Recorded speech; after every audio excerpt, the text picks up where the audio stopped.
Sean bienvenidos a nuestra parroquia, como dicen en el momento de la Eucaristía, su parroquia Jesús Maestro. Estamos felices de que ustedes estén aquí en este tiempo de fiestas patronales, pues hoy la Pastoral Vida y Familia y la Pastoral de la Salud les dan la bienvenida. Siéntanse en su casa y vamos hoy a tratar un tema muy interesante para todos: la familia, custodia de la vida abundante. Yo no voy a hablar del tema porque para eso hemos invitado a nuestra hermana Leslie Torres. Tengo muchas cosas que decir de ella, pero lo voy a resumir, que es esposa de Enoc, madre de 3 hijas, Camila, Paula y Paola, es hermana, es mujer de Dios, es mujer de fe, mujer centrada y que tiene muchas cosas que compartir. Abramos de verdad nuestros corazones para que ella pueda transmitir lo que el Señor ha preparado a través de ella. Le pedimos al Señor que la bendiga abundantemente, que la asista con su Espíritu Santo y que lo que podamos escuchar hoy sea siempre para provecho nuestro. Bienvenida, hermana Leslie.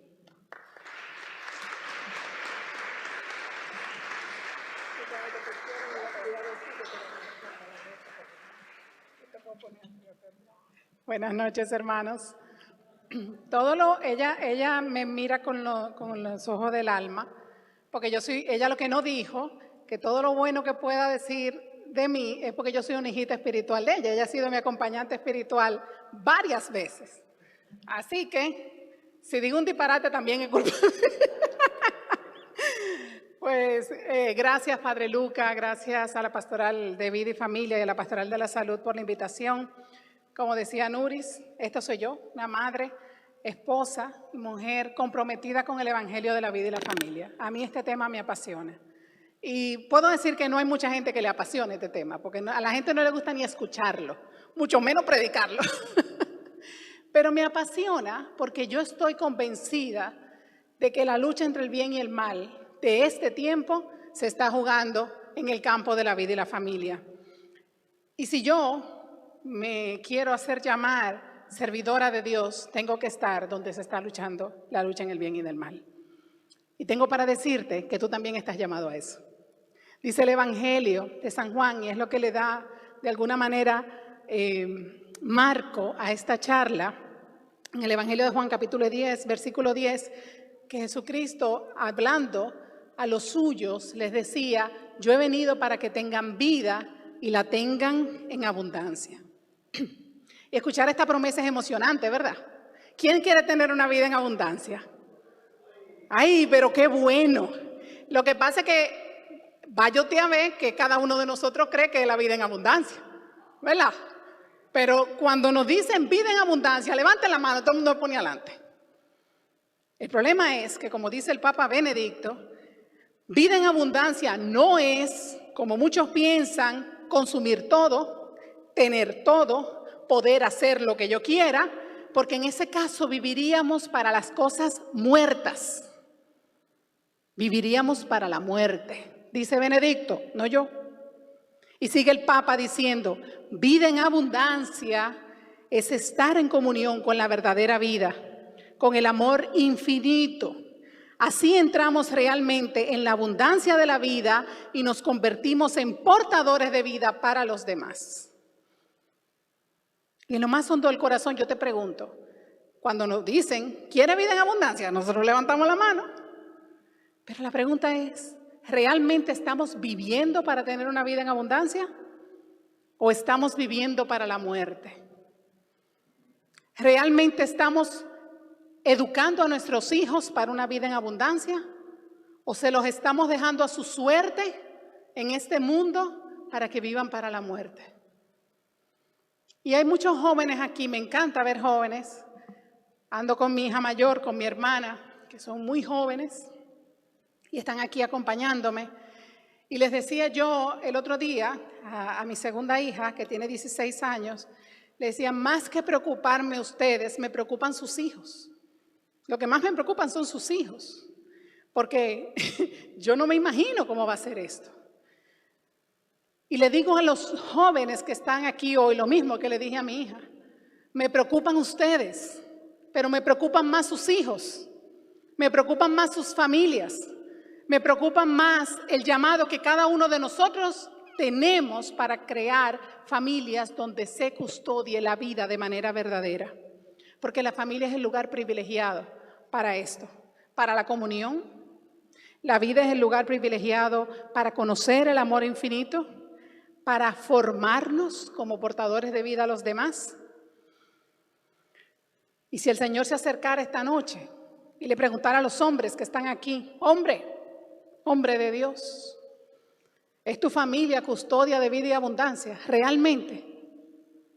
Mujer de Dios, ¿es tu familia realmente custodia de vida en abundancia? ¿Qué le diríamos? ¿Qué le responderíamos al Señor? Un mecanismo de defensa muy natural, y en el que yo confieso que he caído muchas veces, es que uno puede empezar a elaborar excusas, justificaciones. No, Señor, lo que pasa es que esta época no es la misma que mi mamá.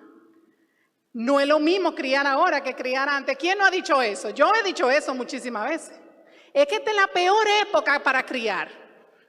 ¿Yo puedo pasar por aquí adelante, padre? No, ok. No, yo soy obediente, padre, yo me quedo aquí. Entonces, aquí, por aquí. Aquí, sí. Si no me ponen en este micrófono, que sí. Para allá adelante, ok. No, pero es que el chivo me queda muy lejos entonces, padre. Es más difícil educar hoy que en otras épocas. ¿Qué ustedes creen? Pero no hay un examen, ¿qué ustedes creen? ¿Sí o no?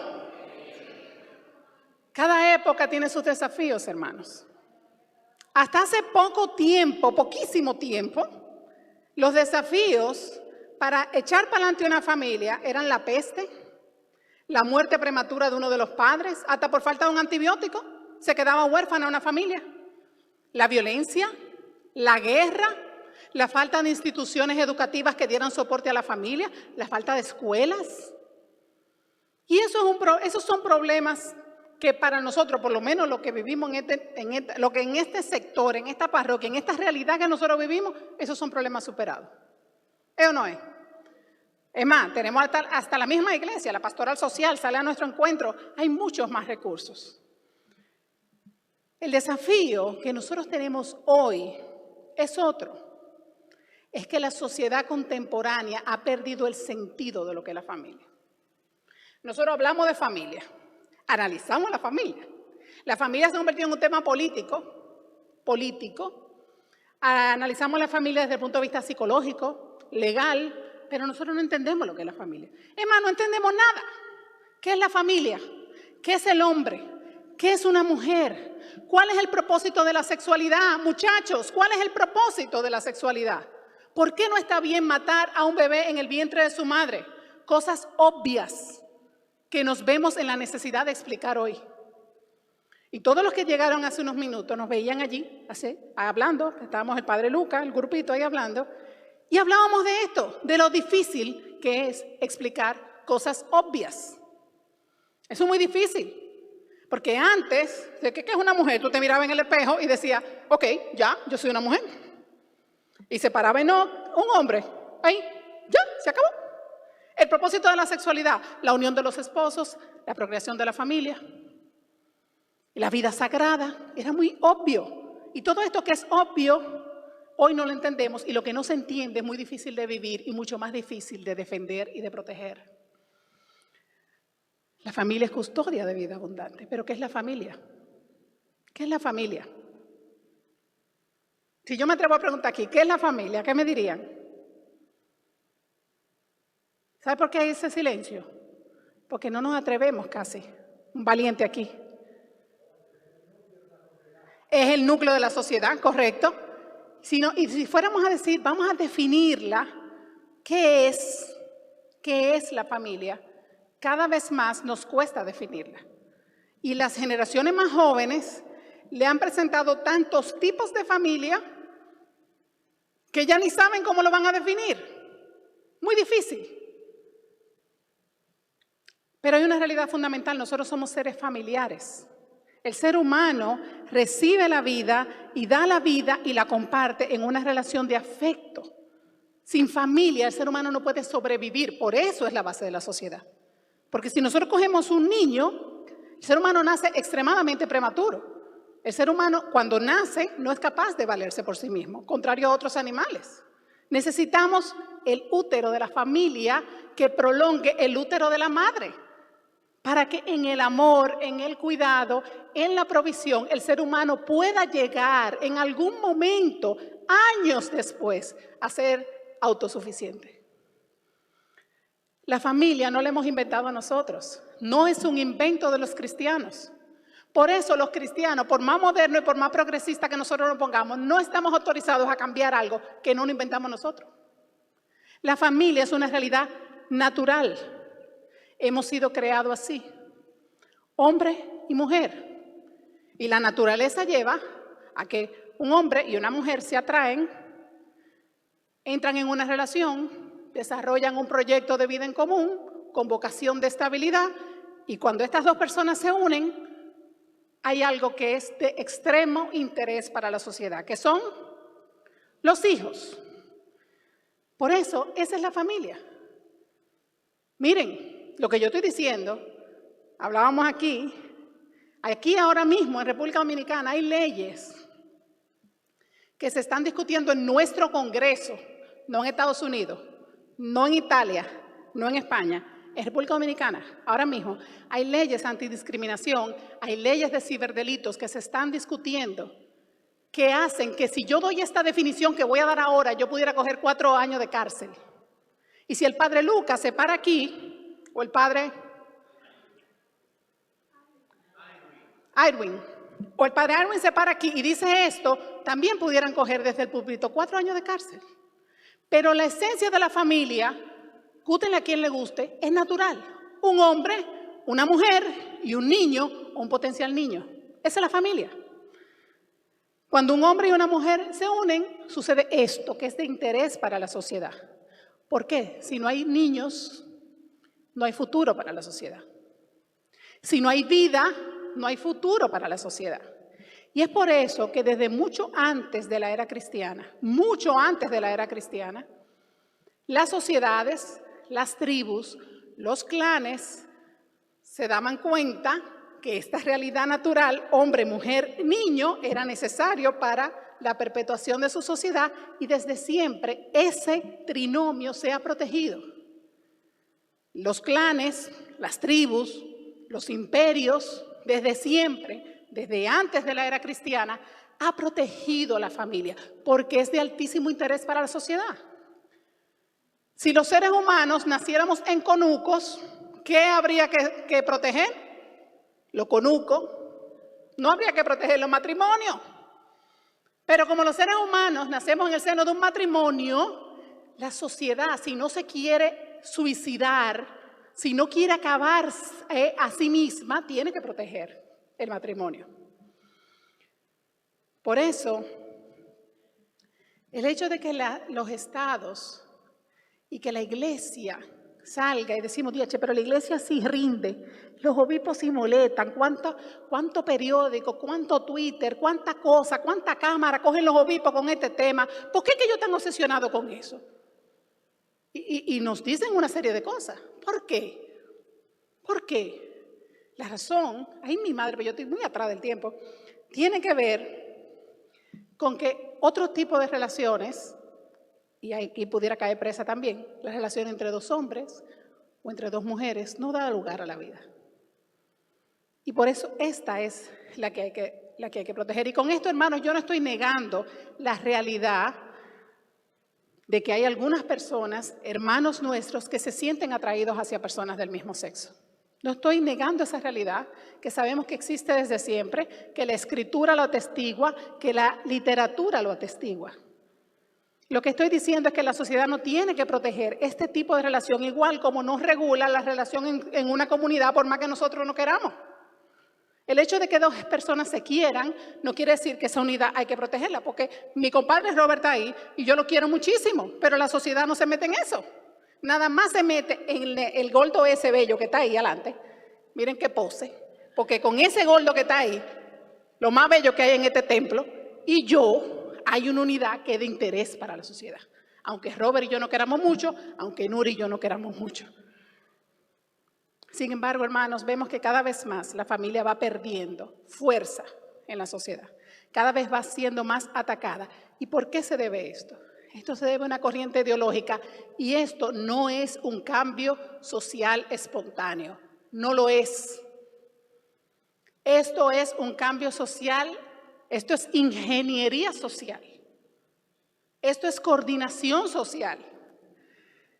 Cuando nosotros hablamos de ideología, ¿qué es una ideología? Porque vivimos hablando de eso, la ideología de género. Y todo el mundo dice, ¿qué es la ideología de género? ¿Qué es una ideología? Miren, la ideología consiste en que alguien cree que ha dado con la causa de todos los males de la sociedad y que por lo tanto puede encontrar la solución a todos los males de la sociedad. Como dice un amigo muy querido, Benigno Blanco, las ideologías son una manifestación de soberbia intelectual impresionante. ¿Cuáles hemos tenido? Ejemplos. La ideología del marxismo, para que la pongamos en contexto. La ideología del marxismo. ¿Cuál era el problema? Supuestamente, la lucha de clases. ¿Cuál era la solución? Eliminar las clases sociales. Ya sabemos cómo quedó la historia, ¿verdad? Luego, el nazismo. ¿Cuál era? Lucha de razas. Y la solución, suprimir las razas inferiores. Sabemos cómo quedó la historia. 8 millones de judíos muertos. Eso es una ideología. Esa soberbia de creer que yo encontré la raíz de todos los males y la voy a solucionar. La realidad y la importancia por la que la iglesia tiene que hablar de esto a tiempo y a destiempo es porque las ideologías no salvan el mundo. Solamente la santidad, solamente los santos, con su suave y gran luz, cambian la sociedad. Las ideologías no transforman la sociedad. Los santos transforman la sociedad. ¿Y quiénes son los santos? Aquellos que de verdad acogen una vida en abundancia. Aquellos que de verdad aceptan el llamado. Pero por el contrario, ¿sabe lo que hacen las ideologías? Cuando nos embrutecen, perdónenme la palabra, te ponen bruto, porque llega un momento que tú no puedes pensar, porque no puedes opinar lo contrario, porque no puedes alzar la voz, porque no puedes ir contra la corriente. Te ponen bruto. Y hoy en día, la ideología de género, ¿cuál es el problema que identifica? La lucha entre los sexos. El hombre es el opresor, la mujer la oprimida. La solución que nos propone, eliminar todas las diferencias biológicas, todo verlo como una construcción social, que seamos todos iguales. Ustedes han visto esas películas donde hay como mucha, por ejemplo, Star Wars y ese tipo de películas donde está todo el mundo igual, como mucho, ¿cómo se llama eso? Robots o algo así, que todo el mundo del mismo tamaño, todo el mundo del mismo color, esas películas futuristas. Eso parece como una locura, pero eso no está lejos de donde nos quieren llevar. Obviamente no pueden llevarnos porque el Creador nos creó así, con esta diferencia. Pero eliminar las diferencias de sexo, de raza, de color, de todas las diferencias, es un imposible. Y donde nos lo están queriendo eliminar es en la cabeza, porque resulta que ahora mismo todo el mundo se autodetermina. Según esta ideología, todo lo que nosotros asociamos como hombre y mujer es una construcción cultural. O sea, este cuerpo no dice nada. Ese cuerpo masculino de Renato no dice nada. El cuerpo humano, ¿viste? Era para que no te paren en el medio de mi prédica. El cuerpo humano, las características morfológicas no dicen nada. Cada uno se autodetermina. Ya no se habla de qué sexo es el niño, sino qué género le asignaron al nacer. Como si fuera algo arbitrario. Como si no fuera evidente cuál es el sexo de la persona viendo su cuerpo. Ya no se habla de sexo. ¿Recuerdan los formularios antes? Tu sexo, femenino, masculino, no, género. Y mientras más desarrollados los países, más larga es la lista de lo que tú puedes seleccionar ahí. Estuve con mi mamá hace 3 años en Estados Unidos que le hicieron una cirugía y yo no miento que en el estado de Nueva York, cuando yo fui a llenar los formularios, tenía 32 opciones. 32 opciones. Entonces, no se habla de sexo. ¿Por qué escoger la palabra género? Porque la palabra género es algo gramatical, cultural, moldeable. Toda referencia cultural a hombre y mujer se elimina. Y lo hemos visto. Esta misma semana salió en Diario Libre. Recientemente un juez autorizó a un niño sin aprobación de sus padres de 8 años a cambiarse el sexo. Cosa que es imposible. Sabemos que es imposible porque nosotros somos seres humanos sexuados. La mayor parte de nuestras células son sexuadas, no solamente los genitales. Si a nosotros nos encuentran el cadáver de nosotros dentro de 200 años y chequean, no se van a ver ya los genitales y van a saber perfectamente si era un hombre o era una mujer. Eso es lo único que se va a saber. Porque todo nuestro cuerpo está sexuado. Todas nuestras células son femeninas o masculinas, no solamente aquí y aquí. Entonces, fíjense cómo es que va esto. Hace 10 años quizás, no más de ahí, la discusión social era si darle anticonceptivos a las niñas sin autorización de sus padres y darle preservativos a los jóvenes sin autorización de sus padres. Esa era la discusión hace 10 años. Y hoy estamos hablando de meterle a un joven, a un niño, hormonas y tratamientos bloqueadores, medicamentos tan fuertes que se usan incluso para castrar químicamente y se lo ponen a un niño sin autorización de sus padres, supuestamente con una promesa de cambio de sexo que es imposible y que lo único que le va a traer es consecuencias en el largo plazo a su salud.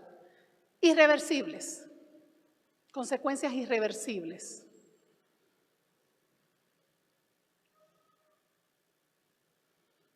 Pero además de eso, ¿saben cuánto se estima que puede costarle a un estado en Estados Unidos? ¿Cuándo se ha estimado un cambio de estos, cambio de sexo? Hasta $1 millón por persona. $1 millón por persona, de por vida, de todos los medicamentos que le tienen que poner. Entonces, si uno quiere saber cuál es la intención de algo, cáele atrás el dinero. Tú le caes atrás el dinero y vamos a saber dónde está la intención. Le caemos atrás el dinero, le caemos atrás a quién se beneficia de ese dinero y vamos a saber lo que falta. Hemos eliminado todo lo binario, hombre-mujer, y todo lo actual se presenta en clave machista.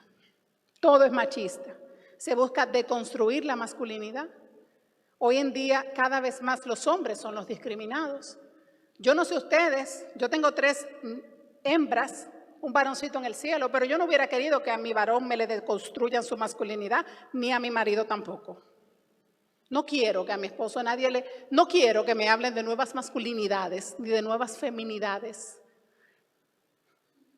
Y la mujer, cuando escoge estar abierta a la vida, el matrimonio cuando está abierto a la vida es atacado.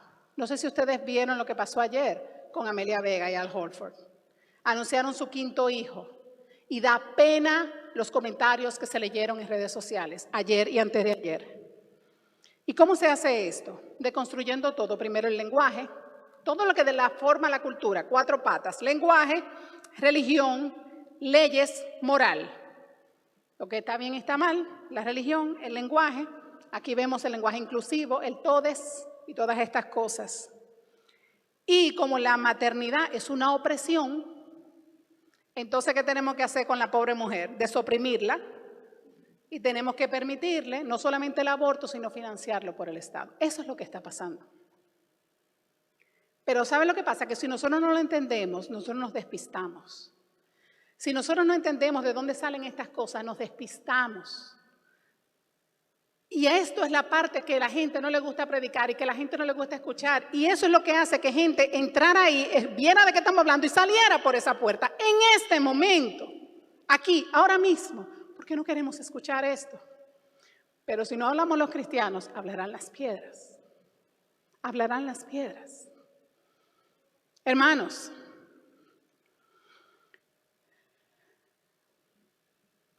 a veces nosotros podemos ver gente que promueve supuestamente la defensa del aborto por aquí, creemos que es porque le interesa a la mujer. Y vemos otro grupito por allá que surge promoviendo el matrimonio, mal llamado matrimonio igualitario. Y vemos otro grupito por allí, vemos otro grupito. Y creemos que son grupos aislados. Esto es una agenda. Y esto no es teoría de conspiración. Estos son documentos públicos ya, estrategias diseñadas en los años 70, que en ese momento eran estrategias clasificadas, ya no lo están, y nosotros podemos acceder a esos documentos, Foro de la Mujer de la ONU, documento de Kissinger y otras series más que el padre Lucas se lo sabe mejor que yo, si ustedes quieren saber de eso, y está claramente que es una agenda que tiene 3 objetivos: control poblacional, cambio cultural y dinero, negocio. ¿Para quién? Para las grandes farmacéuticas, que son las grandes beneficiarias de esto. Y cuando nosotros vemos esto, cogemos por ejemplo el tema del aborto. La despenalización del aborto es un problema reciente. Tiene apenas más de 50 años, poco más de 50 años, menos de 60 años, la despenalización del aborto. Si yo veo esos 60 años en el marco de 2000 años de tradición cristiana, eso es nada. Eso es reciente. ¿Sabes lo que quiere decir que es reciente? Que se puede revertir. Pero tú y yo tenemos que creernos que eso se puede revertir. Porque si tú y yo creemos que esa lucha está perdida, ¿tú sabes lo que va a pasar? Que está perdida. Y no está perdida. Porque lo vimos esta misma semana que en Estados Unidos empezó la ola de vuelta. Y la Suprema Corte dice, matar a tu hijo en tu vientre no es un derecho. No es un derecho constitucional. Emburújense en los estados y los estados que decidan. Y empiezan los estados porque realmente es una sociedad provida, no es una sociedad a favor de la muerte. Y empiezan los estados a devolverse. Y a nosotros, a los dominicanos, nos están diciendo que nosotros estamos atrás, que nosotros estamos más para atrás que el último, que nosotros no estamos acorde a los nuevos tiempos. Pero bendito sea Dios que estamos atrás. Porque ¿para qué nosotros vamos a entrar en algo donde ya el mundo se viene devolviendo? ¿Para qué vamos a entrar en algo donde el mundo se viene devolviendo? Y donde los grandes países se están dando cuenta, ¿saben qué? Que no hay jóvenes. No hay jóvenes, porque para que una generación pueda sostener a la anterior, cada mujer tiene que tener más de 2 hijos. La tasa de natalidad debe ser de 2.1 hijos por lo menos para que haya reemplazo. O sea, para que se reemplace la población. Y todos estos países están durante años por debajo de 2 en promedio. Y eso es lo que quieren hacer con nosotros. Miren, restringir el aborto es posible. Restringir el aborto es posible. Ciertamente nosotros no vamos a erradicar completamente el aborto, como no vamos a erradicar ni el homicidio, ni el accidente de tránsito, ni el robo a mano armada, ni nada de eso. Pero sí nosotros podemos, con una combinación de responsabilidad social, de educación, de leyes, restringir el aborto. ¿Cómo se instala el aborto en los países? Primero, haciendo lo que ya lograron aquí. Hay una primera fase que pocas veces se dice que ya aquí la perdimos esa batalla y tenemos que recuperarla. Y es instalando en la sociedad una mentalidad anticonceptiva. Primero empieza así. Una mentalidad anticonceptiva, presentándole a las mujeres los hijos como un obstáculo. Los hijos son una carga.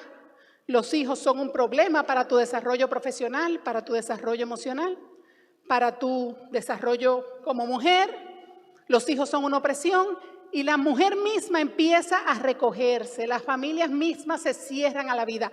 No estoy hablando de las mujeres solteras, no estoy hablando de los hombres, estoy hablando de las familias jóvenes. Esa es la primera parte.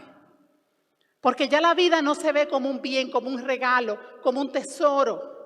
Porque ya alguien viene y nos dice que está embarazada y en lugar de nosotros felicitarla, le damos el pésame casi. Mentalidad anticonceptiva. El segundo es donde estamos ahora. Las leyes restrictivas, las famosas 3 causales. ¿Y cómo se nos presenta? Con casos extremos. La mujer al borde de la muerte. La niña de 11 años violada por su padrastro. Dime tú, cuando te presentan esos casos, ¿quién no se conmueve? Y la gente dice, ¿y por qué los cristianos se meten en esto? Porque es tan fácil como que tú no abortes y deja que el otro haga lo que quiera. ¿Ustedes no han oído eso? Si ustedes los cristianos no están de acuerdo con eso, no lo hagan. y dejen al otro vivir. El problema es que las leyes le dan forma a la cultura y la cultura le da forma a las leyes. Cuando esto sucede, hermanos, la sociedad empieza a banalizar el aborto. La sociedad se empieza a acostumbrar y estas niñas que están ahí, que crecen en una sociedad acostumbrada al aborto, la próxima generación, ¿qué ustedes creen que va a pasar? Aborto total. Porque ya no hay, no hay un límite razonable. El único límite razonable es la vida sagrada desde la concepción hasta la muerte. Es el único límite, porque si no, es muy subjetivo. Si yo digo hasta las 3 horas, tú me vas a decir, ¿por qué no hasta las 4? Y si hasta las 4 horas, ¿y por qué no hasta las 5? O sea, ¿por qué? Porque al final es discutible cuando tú abres eso. El aborto no es feminista, el aborto es profundamente machista. ¿Tú sabes por qué? Porque el aborto deja a la mujer desprotegida. Cuando esa mentalidad se instala, el primero que lo coge suave es el hombre que le embarazó, que le dice, tú tienes una opción, tú puedes abortar. Yo no tengo que ver con eso. Sigue para adelante porque tú tienes una opción. Y llega un momento que ya no le presentan a la mujer otras opciones, porque puede abortar. Entonces la mujer se queda sola. El aborto no es feminista. El aborto es profundamente machista. Y yo le quiero hablar aquí a los jóvenes que están aquí, a los jóvenes que están allá, a mi hija y a mi hermana que están ahí sentadas. Yo quiero que ustedes piensen en la responsabilidad que tienen los influencers y los líderes de opinión que todos nosotros seguimos. Porque si un influencer es honesto, si un artista es honesto, si un líder de opinión es honesto, debe decir claramente que sabe que después de las 3 causales viene el aborto total. Y eso no me lo estoy inventando yo, eso ha pasado en uno y cada uno de los países donde hay aborto legal. En uno y cada uno de los países. Y uno no solamente es responsable de lo que uno propone, sino de las consecuencias de lo que uno propone. Y por eso yo me atrevo a ser responsable a los líderes de opinión que están lavando nuestro cerebro, a los productores de películas, a los productores de música, a los productores de arte, que están lavando nuestro cerebro con casos extremos, supuestamente para probar las 3 causales, porque no solamente son responsables de eso, sino de todo lo que venga después. De todo lo que venga después. Y mis amigos, por eso en la defensa de la vida hay que ser radical. Usted es o usted no es. Aquí no hay espacio para la tibieza, y me perdonan. Aquí hay que ir a la raíz. Cualquier otra discusión que hagamos del aborto, podemos pasarnos hasta las 5 de la mañana, que no nos la vamos a pasar, discutiendo de eso. Y esto se queda en una sola cosa. La vida es valiosa y tiene un valor absoluto y por lo tanto es sagrada, o la vida tiene un valor discutible y podemos prescindir de ella según las condiciones en las que haya sido concebida o según la salud con la que venga. No hay punto medio.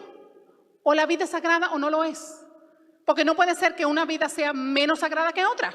O lo es o no lo es. No hay puntos intermedios. Los puntos intermedios son estrategias de corto plazo. Por eso un compromiso real con la dignidad humana exige siempre una defensa de la vida, sin excepciones, desde la concepción hasta la muerte. Siempre. El aborto es dolor. Y en todo aborto hay 2 víctimas. Y si no, pregúntenle a los sacerdotes que les toca recoger los pedazos de las mujeres que han abortado. Si no, pregúntenle a las comunidades, a las pastorales que les toca recoger los pedazos. Hay 2 víctimas. El niño que nunca nació y la madre que se sintió sin opciones. Y la madre que fue llevada hasta ahí. Esta ideología y todo esto no atiende los problemas reales de la mujer. Tampoco atiende los problemas reales de nuestros hermanos que tienen atracción al mismo sexo. No es verdad. No lo entienden. Y esto, hermanos, es importante para los cristianos porque esto viene de la mano de un ateísmo militante tremendo, de un laicismo militante tremendo. ¿Recuerdan cómo empezó? Vamos a quitar los crucifijos de las escuelas. Vamos a no leer la Biblia en las escuelas. Vamos a sacar a Dios del medio y nosotros adormecidos. Y nosotros ahí. Esto es ateísmo puro. ¿Tú sabes por qué? Porque si yo no soy creada, sino que yo me creo o me determino a mí mismo, mi creador sobra. El creador sobra. Si yo soy lo que yo quiero ser y yo me determino lo que yo quiero ser y como yo fui creada no importa para nada, entonces el creador sobra. Esta es la gran herejía contra el creador, la que nosotros estamos viviendo. Y así como la iglesia por años ha combatido herejías contra Jesucristo, contra el Espíritu Santo, esta es la herejía contra el creador. Es la herejía donde le decimos al creador, mira, no me gusta como tú lo hiciste, tú no lo hiciste bien, tú no sabes, quítate de ahí, quítate del medio. Hace unos años el cardenal Dolan de Nueva York decía que cuando uno se le rompe una máquina, uno va al manual de instrucciones o uno va al manual de usuario para ver cómo es que se arregla la cuestión. Pues miren mis hermanos, nosotros hemos sido creados por Dios y somos una sociedad rota. Por lo tanto, adivinen qué, tenemos que ir al Creador, tenemos que volver al Creador. Tenemos que ir al magisterio de la iglesia, al que le ha sido confiado, discernir los signos de los tiempos y enseñar y pastorear y acomodar.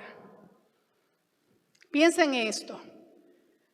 Hablamos hoy de respeto, hablamos de tolerancia, hablamos de justicia, hablamos del amor a los demás, hablamos de buena convivencia. Todos esos valores son valores cristianos. Son valores cristianos que incluso los ateos con lo que nosotros hablamos lo tienen hoy porque el cristianismo está tan inculturizado que aunque sean ateos ya tienen esos valores, pero son nuestros valores. Y ahora están cogiendo los valores de nosotros y nos lo están tirando en la cara. ¿Y tú sabes cómo es?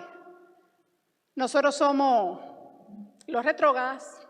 Nosotros somos los intolerantes, nosotros somos los que estamos en contra de las libertades, nosotros somos los que tenemos un discurso de odio. Esto se llamaría un discurso de odio. Y no me da miedo. Porque yo te pregunto a ti, si predicar el evangelio de la verdad es odio. Sin embargo, estamos en un tiempo en que si tú no estás de acuerdo con la vida de alguien, eso es odio. Si tú te atreves a aconsejar a una persona para que viva su vida acorde al plan de Dios, eso es odio, crimen de odio, criminalizada la opinión. Si expresas un desacuerdo con el aborto, con los actos homosexuales, con la adopción por parte de dos personas del mismo sexo, odio. Es odio llamar a la conversión. ¿Realmente es odio llamar a la conversión? Yo te pregunto esto, porque es que de verdad, hermanos, tenemos que ser radicales. Es odio compartir la belleza de un Dios que te ha creado y que tiene un plan de amor para ti. Es odio. Nosotros tenemos que tener cuidado y nosotros tenemos que cuidar el lenguaje porque el lenguaje cambia la cultura. Y si nosotros dejamos que se acuse de odio y se cree una división en una sociedad que no existe, nos va a dar mucha brega repararla. Y fíjense que esta fragmentación social viene muchísimo, es una batalla cultural. Hoy en día, aquí, que los ricos contra los pobres, blancos contra negros, hombres contra mujeres, o sea, ¿qué es esto? ¿Qué es esto? Odio. Y es cierto, no podemos negar que históricamente la mujer ha sufrido de desigualdades sociales. Nosotros no podemos negar que nuestros hermanos que tienen atracción al mismo sexo han sufrido rechazo, han sufrido burla, han sufrido, eso nosotros no lo podemos negar, eso es inaceptable, pero eso no es odio social. Es inaceptable, pero es falta de educación y falta de compasión. Y eso se resuelve enseñando a respetar, enseñando a celebrar las diferencias. Eso no se resuelve metiendo a la gente presa. Porque si nosotros permitimos que eso pase, ¿qué va a pasar mañana? Si pasa con eso, ¿con qué más mañana? Según el político de turno, aplicará las leyes según el político de turno. Somos diferentes. Y esa diferencia es la riqueza con la que Dios nos ha creado. Tenemos diferencias sexuales, hombre-mujer, raciales, culturales, de edad, de estatura, pero todos somos hijos de Dios. Todos estamos llamados a la misma vida en abundancia. Y nuestro desafío como cristianos hoy es reparar esa división que se está metiendo. Que el amor con que nosotros salgamos a acoger a nuestros hermanos venza esa división de la que nos están acusando que no es real. Hermanos, cuando la iglesia se opone a todo esto, no se está oponiendo a las personas. Se está oponiendo a los grupos de poder que están queriendo usar a las personas para llevar su agenda de, ya te dije, control poblacional, dinero y cambio cultural. Por eso es importante nosotros saber a quién nosotros combatimos y ante quién salimos al encuentro. Nosotros combatimos la ideología, pero salimos al encuentro del hermano. Nosotros tenemos que saber cuál es la verdadera necesidad de la mujer. Y para nosotros es muy fácil porque la iglesia está llena de mujeres. Y muchas de estas feministas que están ahí, a nosotras no nos representan. Lo que necesita una mujer con un embarazo no deseado no es un aborto, es compañía, es acogida, es ayuda. Es un sistema de salud que vele por ella y por su hijo. Es ayuda económica, es medios de trabajo, trabajos que no la discriminen. Eso necesita una mujer con un embarazo inesperado. Y lo que necesitan los jóvenes no es que le digan, ese cuerpo tuyo, dale para allá. Que el placer es tu derecho. Lo que ustedes necesitan es que les eduquen para la vida, que les eduquen para un proyecto de vida, que les eduquen para un plan que sea para siempre, que no necesariamente estoy hablando del matrimonio. Estoy hablando de educarnos para la verdadera felicidad.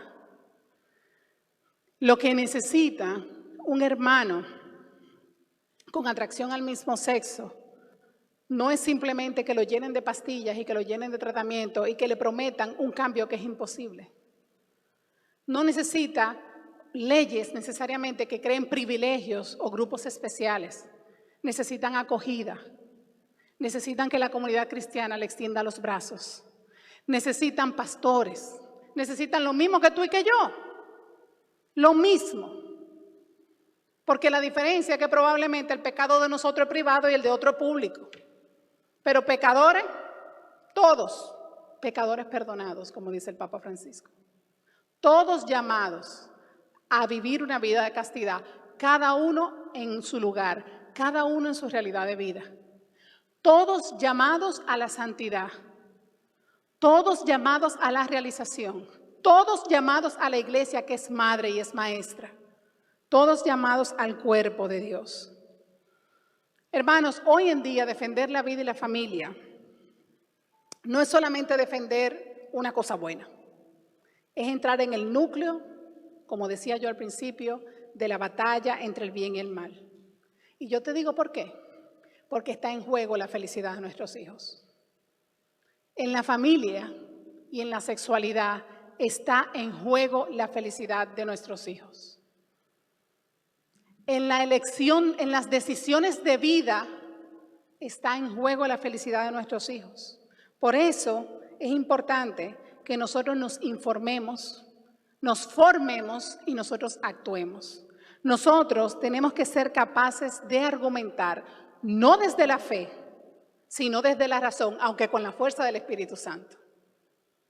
Argumentar desde la razón, no desde la fe, pero con la fuerza del Espíritu Santo. Porque nosotros sabemos que estamos del lado correcto de la historia, como han estado tantos cristianos a lo largo de la historia de la iglesia. Y nuestra misión no es ganar batallas, nuestra misión es ser custodios de la vida abundante de nuestras familias, de la gente que está cerca de nosotros. ¿Cómo lo vamos a hacer? Hay una frase que se le atribuye al Papa Francisco, pero no es de él. El autor es desconocido, que dice que la verdad es como una piedra preciosa. que si yo se la presento aquí delante a Nuris, la puede seducir, pero si yo se la tiro en la cara, ¿qué va a pasar? La va a herir. Nosotros tenemos en la mano la verdad del Evangelio de la vida y la familia. Nosotros tenemos en la mano la verdad de la sexualidad humana, edificante, constructiva. Y la vida de una familia cristiana es un evangelio abierto. Yo veo la vida de Wendy Robert y sus hijos y son un evangelio abierto para mí. Y yo estoy seguro que aquí entre ustedes, que yo no los conozco por sus nombres, hay muchos evangelios abiertos para los demás. Pero nosotros tenemos que ser intencionales para eso. Tenemos que ser intencionales para que nuestras familias no solamente custodien la vida en abundancia de los que están adentro, sino puedan ser sal y luz para los que están afuera. Puedan ser evangelios abiertos para los que están afuera. Y cuidar la familia exige valorarla porque empieza con la mía. Yo no hago nada con estar en la calle defendiendo a la familia si yo no defiendo mi matrimonio, si yo no defiendo mis hijas.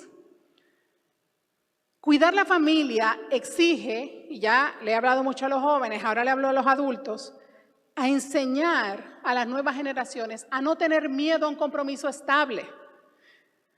Enseñar a nuestros hijos el valor de la vida, hermanos.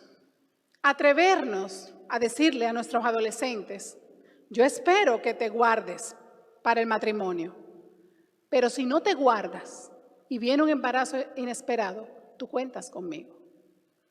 Porque nosotros no podemos llamarnos a nosotros mismos provida si nosotros no somos capaces de decirle a nuestros hijos, mira, si una niña te sale embarazada o si tú sales embarazada, papá y mamá están aquí. Si no podemos decir eso, nosotros no somos provida. Lamentablemente. Y hoy en día es con nuestra vida, es con nuestra vivencia de familia que nosotros estamos preparando a nuestros hijos para el matrimonio. A veces se dice, no, los sacerdotes van al seminario 4 años, 6 años, 8 años, y para el matrimonio nada más van a un cursillo prematrimonial. Mentira. Camila tiene 18 años en cursillo prematrimonial. Los 18 años que ella tiene viviendo con nosotros dos. Ese es su cursillo prematrimonial. Y en la medida en que ella vea una pareja que se ama, que se complementa, que se cuida, que se valora, entonces ella está haciendo una preparación para eso. Que ella y sus hermanas y ustedes pueden decirle que no. Porque libres nos hizo Dios. Pero los padres no podemos renunciar a nuestra responsabilidad. Somos responsables de nuestra familia. Somos responsables de nuestros hijos. Y nuestros hijos no se educan solos. Si no los educamos nosotros, los van a adoctrinar en las escuelas. Los van a adoctrinar los medios de comunicación. Urge crear lazos de confianza. Urge habituar a nuestros hijos que puedan contar con nosotros. Urge decirle a nuestros hijos que nosotros, los seres humanos, no somos nuestras meteduras de pata. Que podemos equivocarnos, que podemos pecar y que podemos encontrar un camino de regreso con el Padre. Urge mostrarle a nuestros hijos la misericordia que transforma, que no es solamente una misericordia que acoge, no es solamente una misericordia que levanta, es también la misericordia que va a la raíz del pecado, me encuentra en mi fango, pero no me deja en el fango, me saca del fango. Urge enseñarle a nuestros hijos que siempre podemos, si nos equivocamos, si tropezamos, podemos volver a empezar, que basta con pedir perdón y empezar de nuevo, que basta con arrepentirnos y disponernos a la santidad. Tenemos que hablar de la sexualidad con nuestros muchachos. Tenemos que hablar de la belleza de la sexualidad. Abuelos, tenemos que hablar de sexualidad con los muchachos. Cuando nosotros hablamos de pudor, de higiene, eso es educación sexual. Cuando nosotros hablamos de relaciones sexuales, de cambios hormonales, eso es educación sexual y nos toca a nosotros. Cuando nosotros hablamos del plan de Dios para el matrimonio y de que ese plan es bueno y por qué es bueno, eso es educación sexual.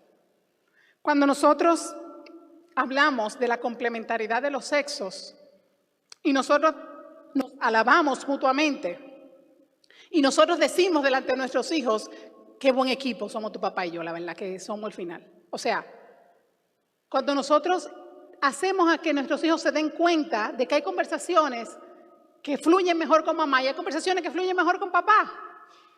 E incluso en los casos donde no está mamá y papá en la casa, como tristemente tenemos en muchas de nuestras familias, porque hay realidades que no controlamos, poder decir, qué bueno que cuento con tío, qué bueno que cuento con el abuelo, para que me acompañe en la crianza.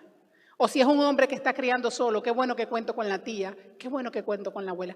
Porque somos un equipo en la familia, hombre y mujer. Y tenemos que hablar y celebrar esa belleza de la masculinidad que provee, que protege, que valora. Y esa belleza de la feminidad que recibe, que cuida, que envuelve, que apoya. ¿Cuántos jóvenes no han iniciado una vida sexual a destiempo por falta de alguien que les hablara? ¿Cuántas mujeres no han abortado por falta de alguien que les acompañara? Hermanos, es nuestra responsabilidad, porque nosotros como cristianos, quiero que tú sepas que somos responsables de esta época. Esta es la que a nosotros nos ha tocado vivir. Nosotros no somos responsables de los problemas de la iglesia cuando estaba el protestantismo en el año 1500. Ese no es el problema que a nosotros nos tocó. Nos tocó este problema. Nosotros somos responsables de esta época. Somos responsables, los padres y los líderes de la iglesia, porque hemos dejado de hablar de castidad. Somos responsables de que le pase esto a nuestros jóvenes porque hemos dejado de predicar de la vida y la familia, porque eso está pasado de moda. Y por eso yo honro aquí a nuestros sacerdotes que en una fiesta de patronales cojan este tema tan indeseable para tanta gente y tan controversial y digan, vamos a hablar de esto, porque tenemos que despertar conciencias. Porque tú sabes lo que está pasando hoy en la mayoría de las parroquias, en las patronales. Vamos a traer un artista para que llene la parroquia. Vamos a traer gente que le hable bonito. Vamos a traer cosas que llene la parroquia y que la abarrote todas las semanas de las patronales.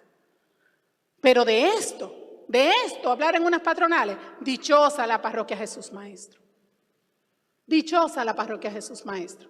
Dichosos los jóvenes que tienen un párroco que quiere sentarse con ellos a ver un documental. Porque cuántos párrocos ausentes y cuántos párrocos que viven en la luna, lejos de su pueblo. Hermanos, no tiremos la toalla ante los problemas de nuestra familia y ante los problemas de nuestros hijos. Finalmente quiero dejarles con un consejo que a mí me lo dio Benigno Blanco, un abogado pro vida español muy reconocido. Les invito a leer sus libros y a ver sus videos. Y él daba un consejo que en su sencillez a mí me atrapó de una manera que yo no le he dejado de dar nunca más. Y es este: si nosotros queremos luchar por la vida y la familia y la sexualidad sana, lo único que nosotros tenemos que hacer es hablar bien de las cosas buenas. Hablar bien de las cosas buenas. Porque hablando bien de las cosas buenas, nosotros hacemos buenos a los que están alrededor de nosotros.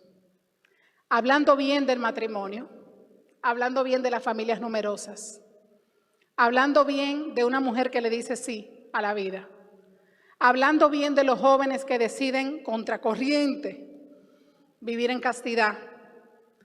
¿Tú sabes por qué? Porque la política es importante, las leyes es importante, lo que están haciendo todos nuestros hermanos que están en el Congreso es importante, pero lo más importante es la vida y el testimonio.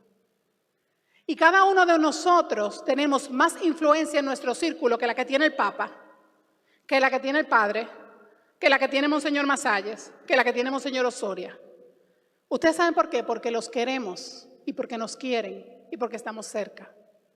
Y la gente que nos quiere y que nosotros queremos y que estamos cerca nos escucha. Y nosotros tenemos que hacer uso de esa influencia. Y en cada momento vamos a tener oportunidad de dar razones razonadas de nuestra fe. De dar razones razonadas de por qué para nosotros la vida es sagrada, por qué el matrimonio es sagrado, por qué la sexualidad es sagrada. Y no podemos desperdiciar la oportunidad de hablar bien de las cosas buenas. Nosotros somos los principales influencers de nuestro círculo. Esto no empieza en las leyes y no termina en las leyes. En Estados Unidos, ya les dije, se viene devolviendo con esta sentencia, pero eso no acaba ahí. Ahora empieza la lucha a nivel de los estados. Y aquí en nuestro país, si se aprueba el aborto, que Dios no quiera, pero puede pasar, si se aprueban estas horribles leyes antidiscriminación, que Dios no lo quiera, pero pueden pasar, si se aprueban las uniones del mismo sexo y la adopción de niños por personas del mismo sexo, que Dios no quiera, pero puede pasar, no empieza en las leyes y no termina en las leyes. Porque el campo de batalla en el que se está librando esto es en los corazones y en las mentes de nuestros jóvenes. Esta batalla se está librando donde nosotros estamos presentes. Se está librando en la familia, se está librando en la casa, se está librando en las mentes y los corazones de ellos. Y nosotros, que somos responsables de nuestra época, tenemos que dar un paso al frente y decirle que sí al Señor. Pidamos la gracia de reconocernos responsables. Pidamos la gracia de hacernos responsables. Pidamos la gracia de disponernos a meterle el tiempo y la energía que demanda leer, formarnos e informarnos, participar, pero sobre todo comunicar con valentía y con misericordia la verdad de la vida y la familia, que es una piedra preciosa que el Señor ha puesto en nuestras manos para llevar a otros la vida en abundancia. Amén. Dios les bendiga.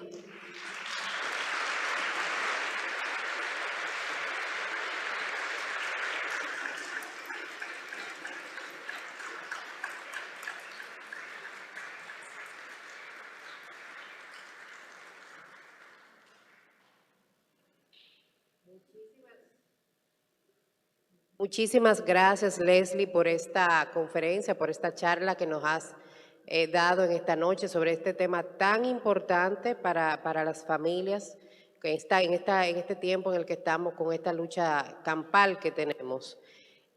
Me quedo con eso último que mencionaste, de que esta lucha que estamos librando no empieza ni termina con las leyes, porque es así. El Congreso podrá dictar las leyes que quiera, pero si nosotros nos preparamos y creamos conciencia en los jóvenes y en la sociedad, no importa que la ley permite el aborto, porque vamos a estar preparados psicológicamente para que cuando nos veamos en esa situación no tengamos que recurrir a eso. Igual tampoco cuando un joven tenga dudas sobre su identidad, si tiene las bases morales necesarias, va a seguir adelante con la naturaleza humana que Dios le proveyó. Abrimos ahora una sesión de preguntas. Si alguien tiene alguna pregunta, comentario que quiera compartir, este es el momento.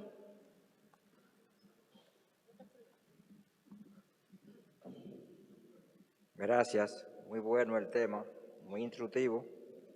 Aunque no soy de esta parroquia, soy de la parroquia del padre que estaba predicando, que estaba dando el mensaje del Sagrado Corazón de Jesús en el ensanche Quisqueya. Quiero decirles que el tema es importante, como dijo la instructora. Señores, hablar, como ella dice, muy bonito, pero tenemos que hacer un gran trabajo, porque lo que yo he visto en los videos es que los grupos de estas ideas de los LGBT o algo así, andan doctrinando a los niños. Entonces los niños, nosotros somos los padres de nuestros niños, los educamos, le damos comida, le damos medicina, le damos todo. Y ellos tienen derecho entonces ahora de decirle lo que ellos quieren que los niños sean, y nosotros no podemos porque nos castigan. Eso hay que enfrentarlo de alguna manera. Tú sabes lo que es tu niño que venga y le digan que no, que tú no eres un hombre, que tú eres... Señores, en la Biblia, en el primer capítulo de la Biblia, hay una parte que dice, yo lo estaba también, ese tema me ha inquietado mucho, y tiene como 6 o 7 veces donde dice, y dijo Dios, era bueno lo que hizo, y dijo Dios, y era bueno que hizo esto, y dijo Dios, y era bueno que hizo esto. Esta gente está diciendo que no, que de eso que usted dijo, que no es bueno lo que Dios ha hecho.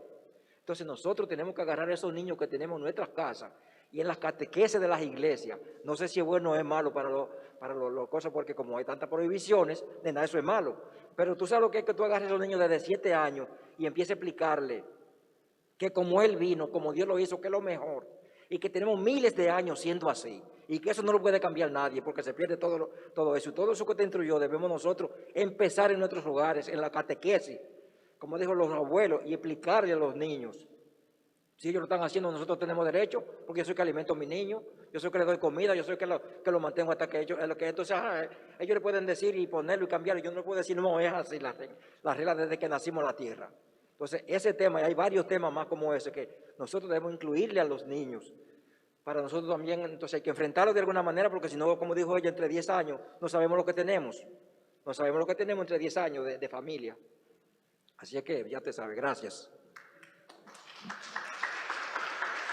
Allá.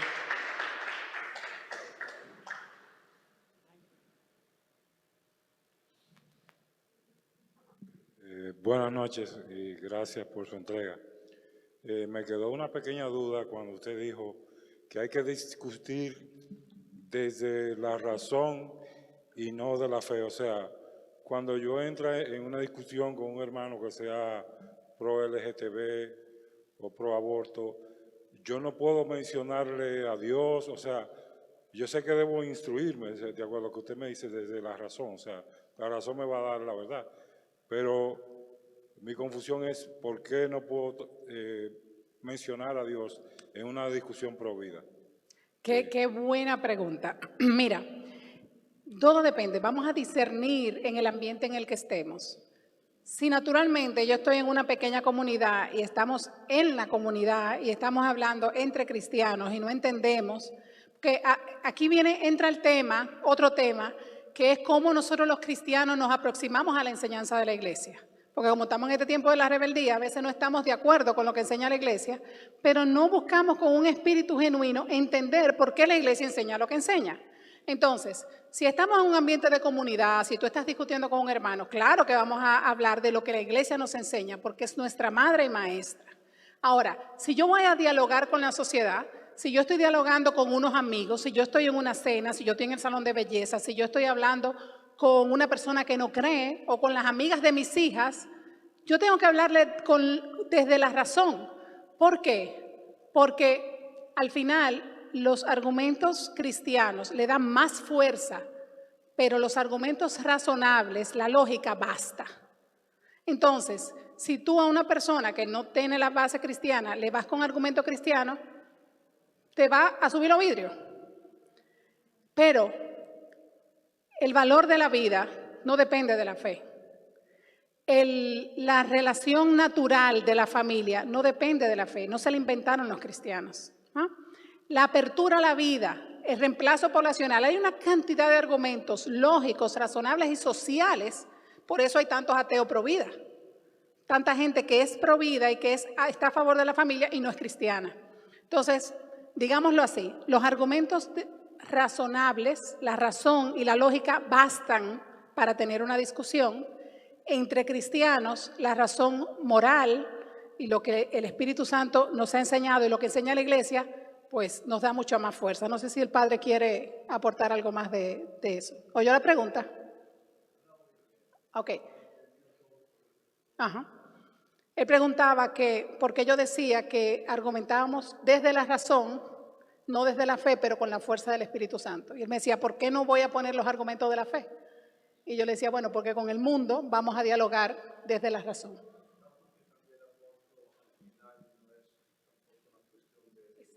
Exacto.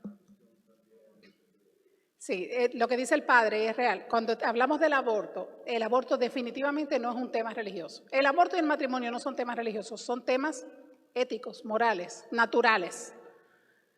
Lo que pasa es que nosotros tenemos razones superiores para darle un valor sagrado a la vida.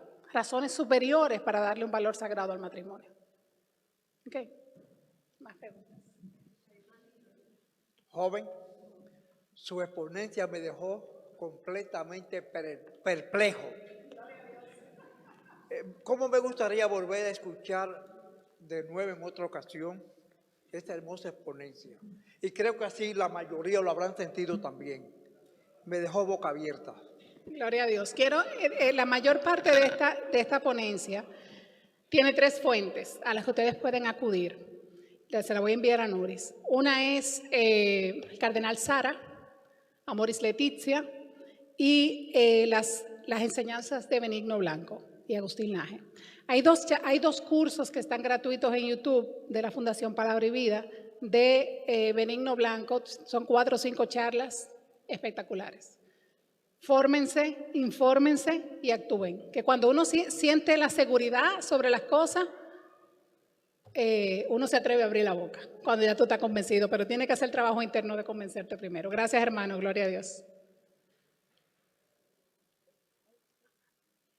Sí, mi pregunta es, de acuerdo a sus archivos y sus investigaciones que tiene, ¿cuál es la estadística a lo largo del tiempo de una pareja de igual a igual, de hombre y hombre y mujer con mujer? Usted dice de la estabilidad en el largo plazo de la pareja. Emocional, social, económico, moral, a lo largo. No me atrevo a decir un número porque no lo tengo a mano, pero creo que hay cosas que son observables y nosotros podemos verlas. E incluso hay que tener a veces cuidado con las estadísticas porque hasta engañan. Pero hay cosas observables que nosotros vemos. Yo conozco, debo decir, conozco parejas de 2 personas del mismo sexo que tienen largo plazo, pero entre lo que conozco son una excepción. Hay otros factores que entran en juego, emocionales, de otra índole, que hace que muchas veces estas relaciones sean cortas o no sean necesariamente exclusivas. No sean exclusivas. Sí.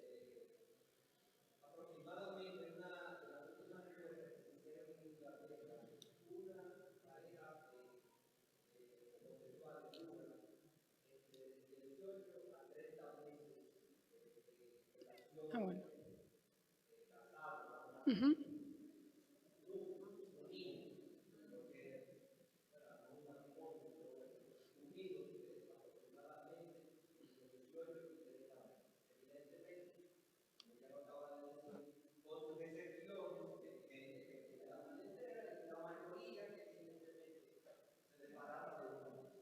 Sí, hice la pregunta con respecto a que precisamente buscando que se le aclare a los que tienen esas inclinaciones, que me creo que con la ayuda de Dios, la fuerza del Espíritu Santo y la realidad podemos avanzar en ello.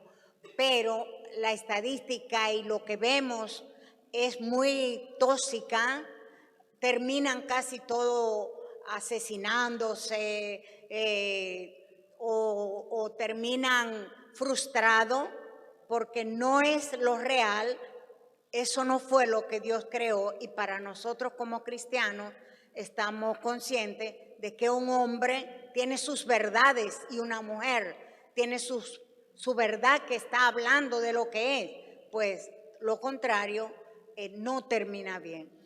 Yo creo que, como decía en la charla, el tema de la atracción al mismo sexo es un tema que nos falta mucho por comprender como sociedad, nos falta mucho por comprender como iglesia, nos falta mucho por atender y creo que lo que nos toca a nosotros, más que entrar pidiéndoles perdón a ambos, ¿verdad? Más que entrar en las estadísticas o en las realidades, lo que nos toca es ver cómo nosotros podemos acoger. ¿Cómo nosotros podemos acoger? Porque la iglesia y la conversión no crece por proselitismo, crece por atracción. Un hermano que tiene una atracción al mismo sexo necesita lo mismo que yo. Necesita conversión, necesita acogida, necesita vivir su vida acorde al plan de Dios, necesita guía espiritual. Entonces, cuidemos de no caer en generalizaciones, sino de asegurarnos de tener lo suficientemente las puertas abiertas para que puedan llegar al sacerdote, para que puedan llegar al director espiritual y ordenar su vida en Cristo, mirándolos caso a caso, sin uno querer hacer como necesariamente recetas para todo, porque es un tema delicado y es un tema que todavía desconocemos mucho.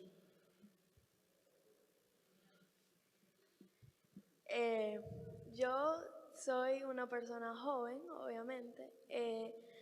yo estoy como en la escuela y en mi campamento con gente que son de la generación Z y que piensa como no tanto como lo tradicional. Entonces, yo estaba de acuerdo con varias cosas que usted dijo, como por ejemplo que uno no es pro vida si no apoya cuando su hijo o su hija tiene un bebé y no lo abortó. Entonces, yo estaba muy de acuerdo con eso. Pero también tengo una pregunta que es que las 3 causales, hay gente que de verdad lo necesita, porque yo pienso que una niña que esté en mi clase o que tenga 10 o 11 años no debería estar forzada a tener un hijo, una hija, por un abuso de su padrastro o de su hermano o algo. Yo pienso que las 3 causales son, aunque abran una puerta al aborto libre, son muy necesarios para la gente que de verdad está en la posición que están en y no quieren que, o sea, ese hijo, no quieren odiarlo por el recuerdo que le trae de la violación o del abuso que le hicieron. Y aunque, o sea, traiga una puerta, yo en mi opinión pienso que es mejor que sea hecho por un doctor, que sea ilegal y pueda afectar al feto y a la madre también. Yo pienso que es mejor que sea legal, que tengan que hacerlo ilegalmente y pueda no solo afectar al feto, pero también a la madre, que eso, eso no sería una vida, eso serían 2. Entonces, ¿Cómo es tu nombre? Miranda López. Miranda, gracias por tu valentía.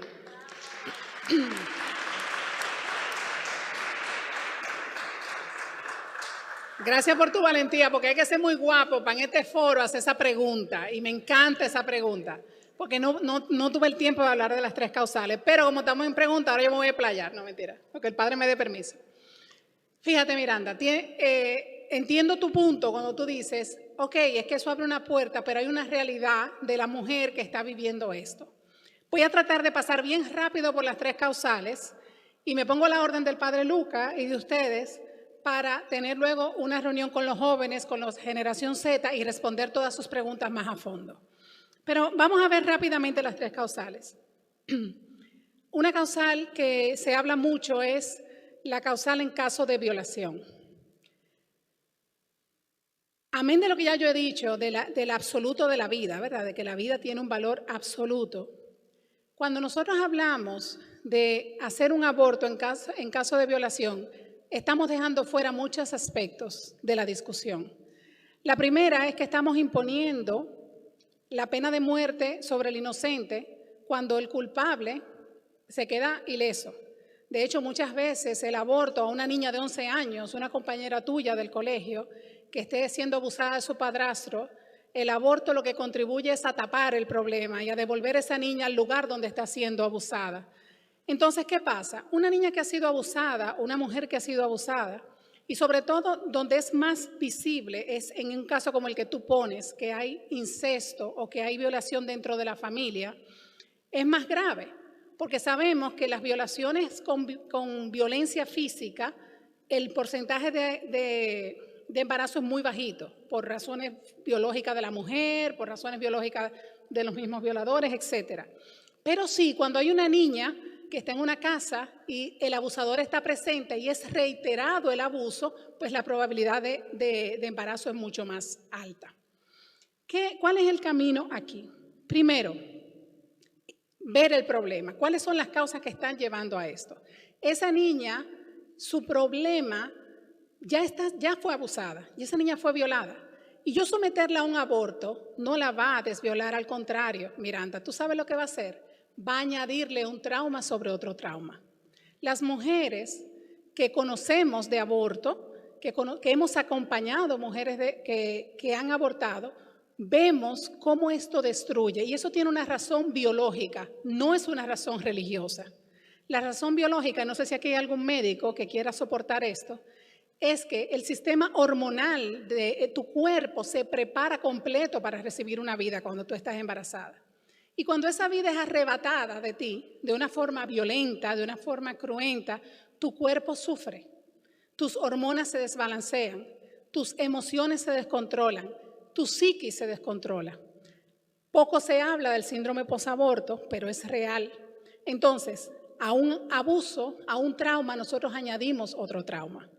¿Cuál sería el camino aquí? Primero, ver cuál es la responsabilidad de nosotros, del Estado, de la sociedad, para garantizarle a una niña que está en esa situación ir a un lugar seguro, para poder sacarla de ahí con su madre, para evitar que el abuso se siga perpetuando. Segundo, ¿cómo garantizamos un servicio de salud pública que verdaderamente pueda atender a esa niña? Y tercero, y aquí me voy a mezclar con otra causal, la otra causal es cuando está en peligro la vida de la madre. Y normalmente cuando hay un embarazo de 11, 12 años, está en peligro la vida de la madre. Pero ¿qué pasa? Que para esto no se necesita una causal. El Código Penal de nosotros, pero también los códigos éticos médicos establecen que si tratando de salvar una vida, tratando de salvar la vida de una niña o de una mujer que tiene una eclampsia o que tiene un cáncer, como consecuencia secundaria se pierde el feto, eso no es aborto, eso no es punible, eso es una consecuencia. Y el Código Penal de nosotros, que está en discusión, y muchos aspectos legales consideran lo que se llama el principio del doble efecto. Tratando de salvar una vida, puedo perder otra. Eso es completamente diferente a atentar directamente contra una vida y hacer el aborto como se hace. Porque de las cosas que ya no hablamos es cómo se hace el aborto. El aborto se hace con pastillas. El aborto se hace con solución salina que quema a la criatura. El aborto se hace de una forma muy cruenta, literalmente picando como si fuera un pollo, y perdónenme la imagen, al bebé dentro de su vientre. Entonces, jamás someter a una niña, a una mujer, a una situación como esa va a mejorar su situación por encima de darle la oportunidad de que concluya el embarazo con buen cuidado. Si puede cuidarlo, y si no, darlo en adopción. Otra pregunta, voy contigo, Miranda. Otra pregunta que nosotros debemos hacernos como sociedad es ¿por qué es tan difícil adoptar un niño y por qué es tan fácil abortarlo? No sé si ustedes tienen aquí en la comunidad parejas que están esperando niños para ser adoptados. En nuestra comunidad, en nuestra parroquia San José de Calasanz, hay muchas parejas en espera de niños para ser adoptados. Sin embargo, esta no es la prioridad de las sociedades y no es la prioridad del gobierno, porque eso no le deja dinero a nadie. Eso no le deja dinero a nadie. Y la tercera causal, Miranda, es la del feto inviable o incompatible con la vida, como le llaman. Si un feto es incompatible con la vida, va a morir. Va a morir. Si tiene una condición que es incompatible con la vida, va a morir. Mi segunda hija, que no está aquí hoy, se quedó con sus primitos, tiene 16 años, fue diagnosticada en el vientre con una hidrocefalia muy grande. Y bueno, muchos la conocen aquí. Ella es la presidenta del club de fans de Robert. Y no era cierto. Hay mucho que avanzar todavía en el diagnóstico prenatal. Pero como mamá te puedo decir, Miranda, que el duelo que pueda vivir una familia o que pueda vivir una mamá va a ser muy diferente si esa madre tiene la oportunidad de dar a luz a su hijo, aunque sea tenerlo vivo por 4 horas, abrazarlo, ponerle nombre, bautizarlo, tomarse una foto, que toda la familia lo conozca y que cuando aquello que es inviable y que va a pasar suceda y poder darle una cristiana sepultura y cerrar el ciclo y empezar de nuevo, esa recuperación emocional de esa mujer y de todo su entorno familiar va a ser muy diferente de si a los 6 meses o 7 meses de embarazo, que es cuando se identifican este tipo de problemas, decide terminar con su hijo de la forma que ya te expliqué cómo se hace, y después esa criatura termina en una bolsa en la basura. Es otra cosa completamente diferente. Entonces, para el bienestar mismo de la mujer, esa tercera causal creo que es inhumana, no permitirle hacer el cierre. No sé si te respondí, si no, puedes seguir preguntando hasta que el padre me vote.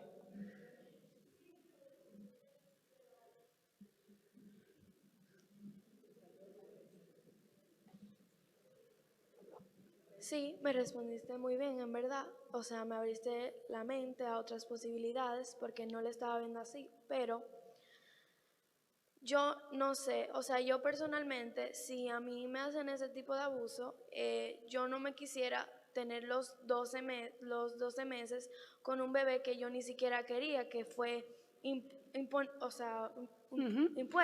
imponido. Eso viene, te digo por qué. Porque hemos escuchado tanto, Miranda, este argumento que dice, ¿cómo vamos a obligar a una mujer a parir el hijo de su violador? Y lo hemos escuchado tanto que eso refuerza el marco de la mujer oprimida y de que el hijo es parte de la opresión. Pero yo te aseguro, a mis 40 años, después de haber tenido 4 hijos en el vientre, que después que una criatura está en el vientre de su madre, todo cambia. Conozco muchas, tengo más de 10 años trabajando en Provida y he conocido el caso de muchas mujeres que han tenido hijos de sus violadores, pero he conocido también la otra cara de la historia. ¿Sabes cuál es? La del niño que ha nacido. Y te aseguro que es una decisión que no se puede tomar desde ahora. Que tú decir desde ahora, es que no me va a gustar eso, no lo sabemos, porque hay una parte que no se nos puede olvidar. Ese hijo es del violador, pero también es hijo de esa madre. Y somos madres desde el momento en que esa criatura, ese espermatozoide y ese óvulo se unieron y hubo fecundación. Ahí mismo, todo tu cuerpo, todas tus emociones, toda tu salud mental, todo en ti se va a orientar para acoger esa vida, porque así ha sido creada.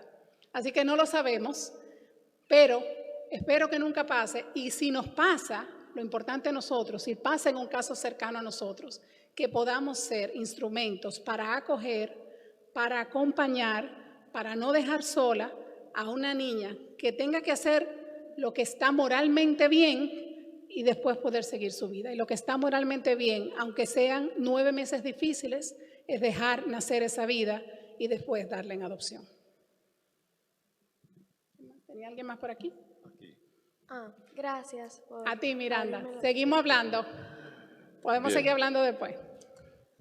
Amado Hasbú, yo estuve acá hace unos años en una serie de charlas que vinieron a dar unos médicos acá, incluyendo doctoras y doctores, sí, o doctores, hembras y varones, ¿verdad? Y bueno, cada uno dio su aporte. El primero dio el aporte de la chispa que se hace cuando se crea, cuando se inicia la creación. Pero también planteó el aspecto de que, y eso para la segunda causal, de que el médico tiene, por el compromiso hipocrático y demás, el juramento hipocrático, un lineamiento con respecto a quién debe de salvar en el momento de peligro. Eso no importa con ley de ningún país. Esa causal está cubierta. Está cubierta en la ley, está cubierta en el juramento hipocrático, por el principio de doble efecto. Exactamente. Y otra cosa más, ya por último. Yo creo que en el... Y eso Perdón, incluso... hermano. Y déjame decir algo ahí que me recordé ahora con eso que tú dijiste. Sí. Y tú dirás, si está cubierta esa causal, oigan, dirán, y si está cubierta esa causal, ¿por qué se oponen? Porque si se hace, ¿por qué se oponen? ¿No te preguntarás eso? Porque en los países donde se ha probado que se pone en riesgo la salud y la vida de la mujer, se dice así, salud y vida de la mujer. Y de las dos. Se deja, de la madre, se deja abierto. Y ya luego, ¿qué es salud? Bueno, interpretación de cada marco. Si yo siento que yo estoy deprimida o que yo estoy triste, mi salud mental está comprometida y eso permite. Entonces, llega un momento que esa es exactamente la causal donde se abre la llave. Porque la salud es muy amplio. Si tú vas a la definición de salud de la OMS, es ausencia de dolor, enfermedad, malestar, qué sé yo qué. Dígame qué embarazada está así, porque yo tuve 3 muchachos y yo nunca tuve ausencia de dolor, malestar y nada. Yo todo el tiempo estaba fuñida. Entonces, perdona que recordé cuando tú dijiste eso, porque por eso es que aunque está en el juramento hipocrático y aunque está en el principio de doble efecto, esa causal es la peor, porque es por donde se entra todo, porque es muy subjetiva. Perdón. Sí, bueno, y ya por último, el aspecto de lo que mencioné hace un momento sobre el inicio de la creación. ¿Dónde se inicia? En la mujer. ¿Cuál es el ser vivo en toda la creación del mundo que solamente está, o sea, único ser que está destinado para crear una nueva criatura? La mujer. Y vamos a cohibir eso. Muy bien. Aquí tengo otra pregunta. Por aquí primero. Ah, ok. Vamos por allá y después para allá. Buenas noches. Buenas noches. Muy buena charla, Dios la bendiga. Amén. Pero de verdad que a mí me preocupa lo que usted dice de la Biblia.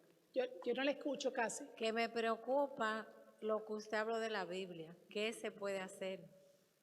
¿Le Que la preocupa? quieren sacar de la Biblia. La Biblia. Ah, que le preocupa la Eso, Biblia. Sí. ¿Qué se puede hacer para eso? Porque así entonces... ¿Usted sabe lo que se puede hacer? Fajarnos los padres de familia. Eso es lo que tenemos que hacer, fajarnos los padres de familia, a pedir a las escuelas lo que queremos, a pedirle a los colegios lo que queremos, a participar en la voz pública y hacer lo que nos toca en la casa, sobre todo, hacer lo que nos toca en la casa. Porque si nosotros pensamos que nuestros hijos están expuestos a 8 o 10 horas de basura al día, por las redes, por Spotify, por YouTube, por Netflix y todo eso, y yo cojo esas 8 o 10 horas, son 70 horas a la semana, y nada más le dejo al padre los 20 minutos de homilía que da el domingo, estamos fritos, porque esos 20 minutos contra esas 70 horas no van a poder. Nosotros somos los que tenemos que fajarnos también adentro de la casa. Hay que hacer dos frentes, participar socialmente, exigir a los colegios y hacer el trabajo en la casa. No hay de otra, hasta que vuelva para atrás. Pero eso tendríamos que juntarnos entonces, hacer, ¿qué te digo? Catequesis en los barrios. Exactamente. ¿Verdad que sí? Puerta por puerta, tocar puerta por puerta, porque yo soy la primera que también, si me invitan, yo voy. Exacto. Porque hay mucha gente ignorante también y que no quisieran, pero tampoco no pueden. Porque tienen el deseo de que le hablen de Dios. Y no hay personas, nosotros no vamos a tocar puertas para hablar de Dios. Así es. Porque entonces si sacamos la Biblia, que lo que el Señor nos dejó, la palabra, entonces sabe que ¿quién se va a meter entonces? El demonio. Y nosotros no podemos permitir eso. Ya usted sabe, tiene un proyecto ahí, hacerse responsable de su época y vamos arriba, padre, ya te oyó, que aquí Gracias. La doña está dispuesta a ir para la calle. Hermana. Gracias. Buenas noches. Realmente, toda la conversación que hemos tenido en esta noche es muy importante.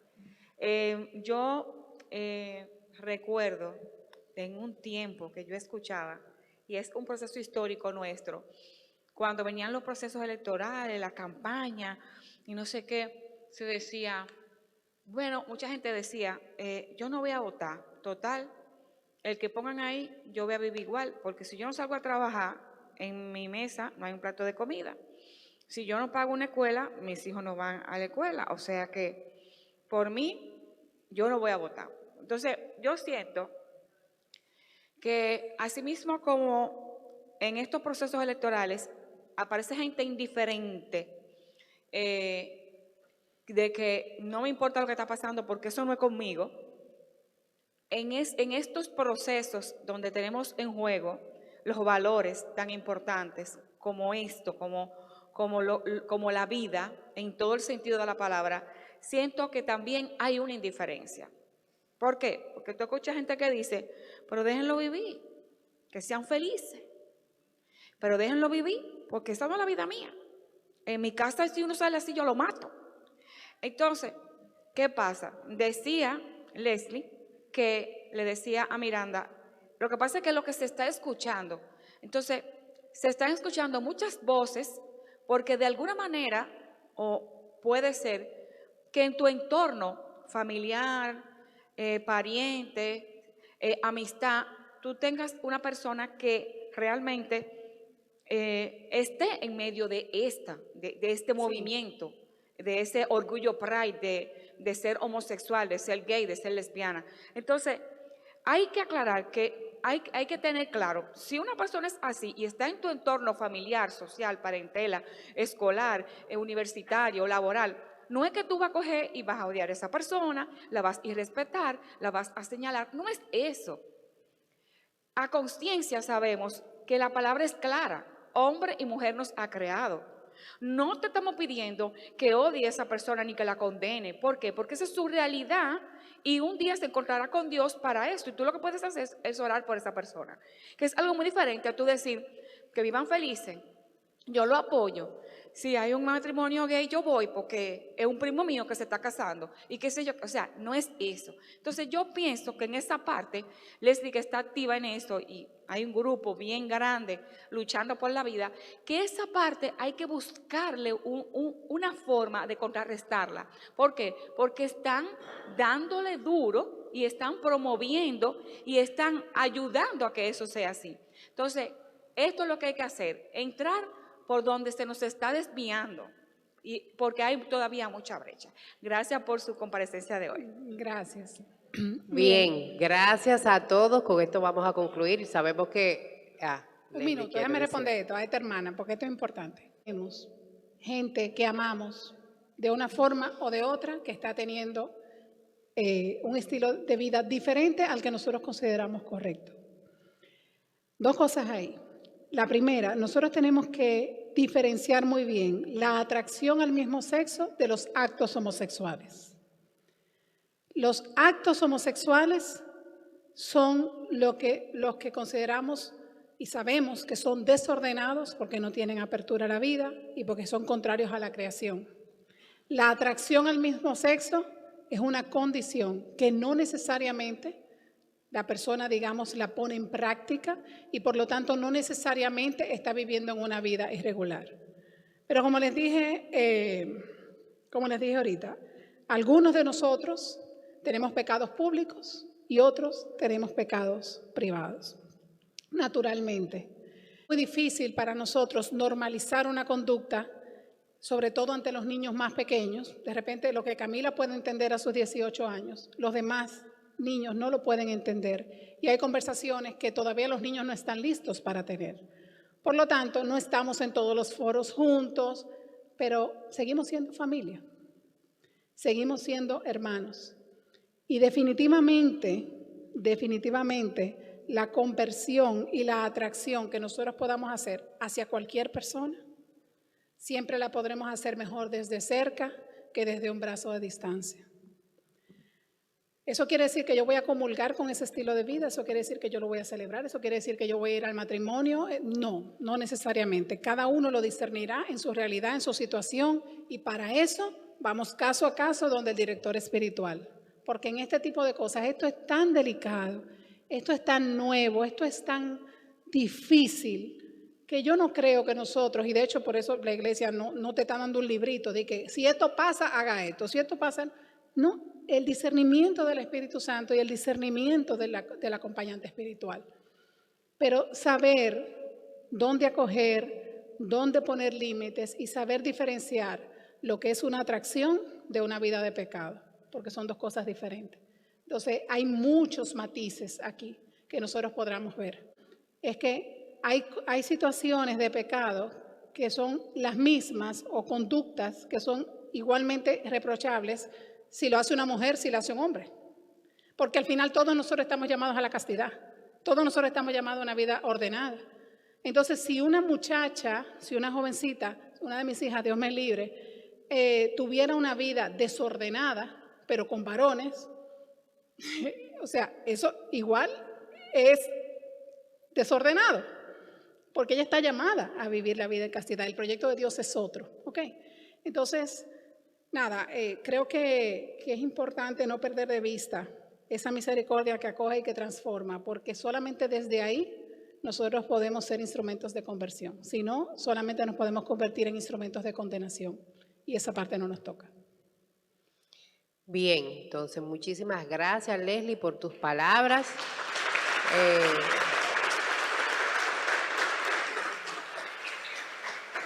Ya por el tiempo vamos a dejarlo ahí, ¿verdad?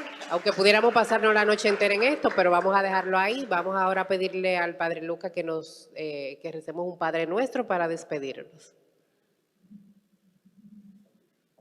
Bien, para aquellos que, porque siempre escuchamos mucho las causales, aborto, derecho de la mujer, fantástico, todo fantástico.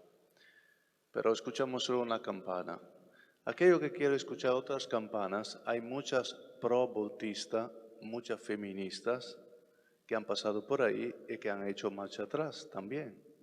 Y si quieren escucharlas y hacerse también los jóvenes escuchar la otra campana, que yo se lo recomiendo, porque esas mujeres han pasado por ahí también. Y le va a decir qué significa abortar.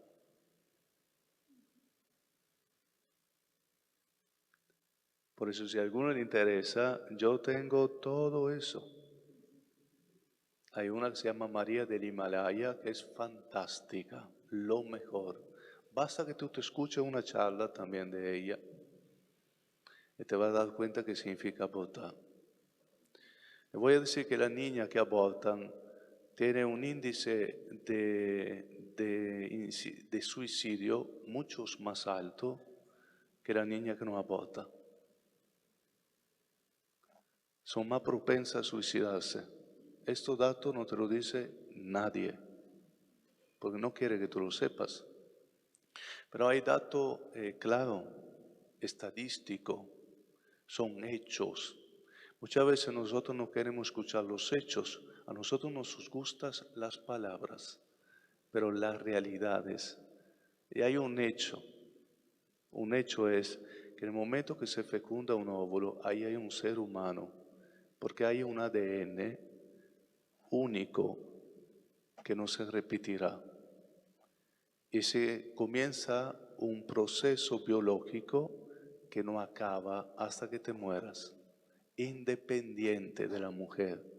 A la mujer solo le da elementos, pero la división celular que se da dentro ahí y todo un sistema que hay es independiente. Es un ser humano nuevo. Entonces, aunque tú tengas 12 años, 13, ¿quién eres tú por tanta razón que tú tienes para eliminar ese ser que está ahí? El punto ¿es un ser humano o es una célula, un pedazo de carne? Mira que hay unos nazistas decían que los hebreos eran criaturas, sí, pero no eran seres humanos. La misma firma se lo dijo una política hace unos años en España. Y dijo que los embriones seguramente son criaturas, pero no son seres humanos. Eso significa que es el mismo espíritu. En este mundo hay unos espíritus también, y se conoce por cómo se habla. Por eso el espíritu del aborto es de la muerte. Dios no es muerte. El dueño de la muerte es el demonio. Y hay que llamarlo por nombre, hermano.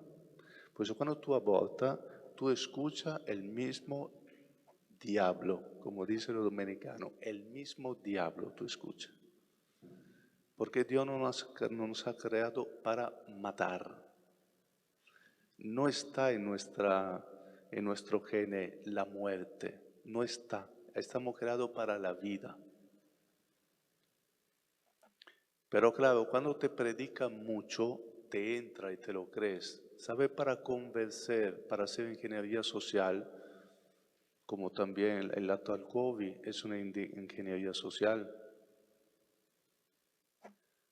Pon un problema, pon el miedo y repite lo mismo todos los benditos días.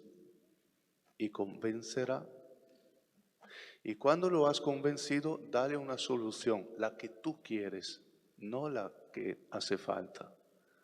Por eso nos ha dado una solución que no es. Eso pasa con todos, y se ha dicho perfectamente. que eso es ingeniería social, o mejor dicho, la cultura de la muerte que hablaban los papas. Cultura de la muerte. Y detrás de la cultura de la muerte está el demonio. Y para que el demonio actúe, decía no me acuerdo qué papa, hace falta unas personas concretas. Pues el demonio usa personas concretas. Y normalmente la persona concreta que usa tiene poder.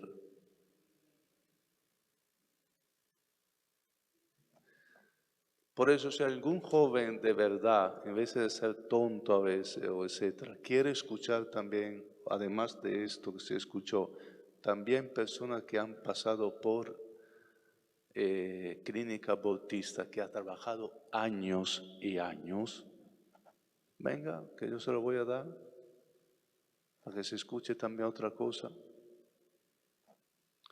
Vamos a hacer un Padre Nuestro. Hoy también es el día del Santo Apóstol Padre Pedro y Pablo, que tiene una doctrina y que han tenido que ser perseguidos y matados también para hablar de Jesucristo y de la verdad. Por eso le pedimos al Señor que nos dé esto también. Padre nuestro que estás en el cielo, santificado sea tu nombre.